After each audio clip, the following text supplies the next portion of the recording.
Ce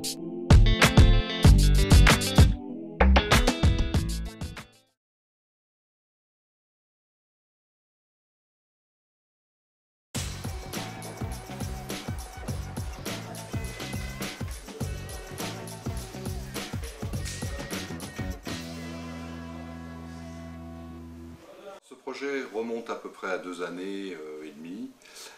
Il est né d'un appel du délégué à l'appui au secteur protégé d'Air France, Daniel Merlin pour ne pas le nommer, qui nous a demandé s'il y avait une éventualité pour mettre en place et remplacer en fait le service courrier du siège d'Air France. Nous travaillons avec des personnes qui sont en handicap psychique et ces personnes ont effectivement une grande potentialité.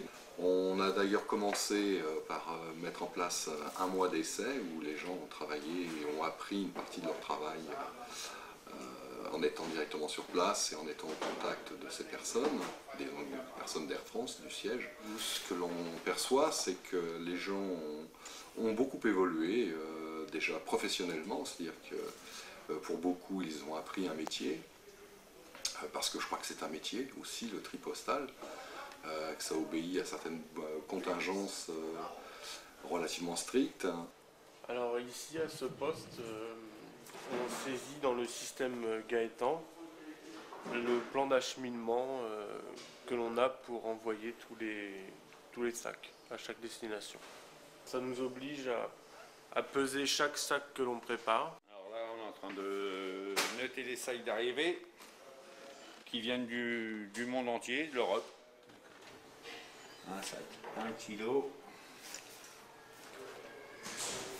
650.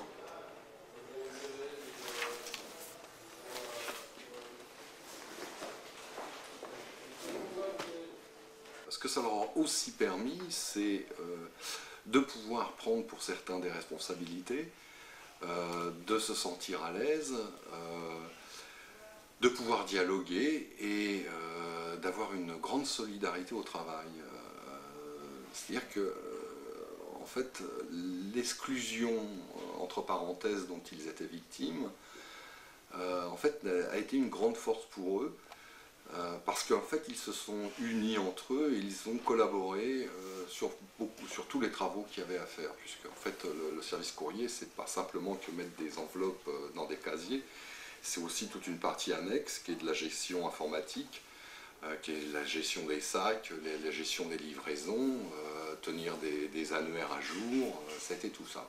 Nous, ce que l'on constate, c'est qu'effectivement, il y a eu une évolution très très importante en termes de professionnalisme. Promets, tu t'arrêtes là. Là, c'est le deuxième étage. Deuxième étage. Après, alors, je m'arrête là. Troisième étage. Non, t'as dépassé. Ah, j'ai dépassé. Troisième étage, il y a 3 sacs. Quatrième, oui, jusque-là. Voilà. La quatrième. Ouais, bon, après, cinquième, là. Ouais. Après, t'as le 6 là. Et sixième, d'accord. Et t'as les 6 bacs là. Alors, oui. dans chaque bac, tu mets les sacoches. Premier donc, étage. Oui. Les 2 sacoches, je vais te montrer, regarde. Premier étage. Premier étage, je commence. Tu le mets comme ça, les sacoches, ok? C'est pas comme l'AFM. C'est pas comme l'AFM. Ok? Si tu mets comme ça. Faut mettre comme ça, voilà. Couché. Les travailleurs sont efficaces, ils se sont bien adaptés à notre activité courrier-service au sein de l'entreprise Air France. On savait très bien qu'avec les travailleurs, il fallait les accompagner, c'est ce que nous avons fait au niveau des activités qui leur ont été confiées. Alexandre, par exemple, qui était quelqu'un quand il est arrivé chez nous, ne pouvait prendre aucune responsabilité. C'est-à-dire dès l'instant où il se met en situation de responsabilité, ça l'angoissait tellement qu'il était incapable d'assumer quelconque responsabilité. C'est une personne qui maintenant, en 2 ans, en fait, est devenue pratiquement responsable du site, avec qui nous travaillons et avec qui nous avons entière confiance. Là, je tape chaque destination, voir si le vol qu'on a prévu opère. Et s'il est annulé, il faut agir en fonction. dès le 15 juillet 2008. On leur a donné à peu près 70% de l'activité. Il restait 25 à 30% de l'activité confiée qui était faite par Air France, surtout des tâches administratives. Et depuis 2 mois, bon, toutes ces tâches ont été reprises par les travailleurs de l'ESAT. Ce travail est très intéressant. Il est valorisant pour les travailleurs et surtout pour les travailleurs. Depuis que je travaille, jamais été aussi autonome et pouvoir gérer, pouvoir former des gens. Là, ça y est, ça tourne, quoi. Ils sont remarquables. Il faut que tout le monde en prenne de la graine. Tout le monde y gagne. Eux, ils grandissent. On est ordinaire, nous aussi, parce que du coup, ça baisse pas mal d'idées arrêtées et de préjugés. Voilà. Ils sont capables. Une fois, j'étais au café, dans un café de Gonesse, et il y avait le barman, il parlait du CAT.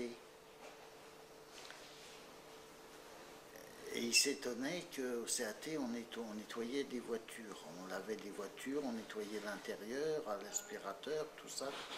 Et il nous appelait les fous. Et il disait, oui, les fous, ils nettoient les voitures et ils le font bien, et ceci, cela, et les fous ceci, les fous cela. Ça m'avait fait rire.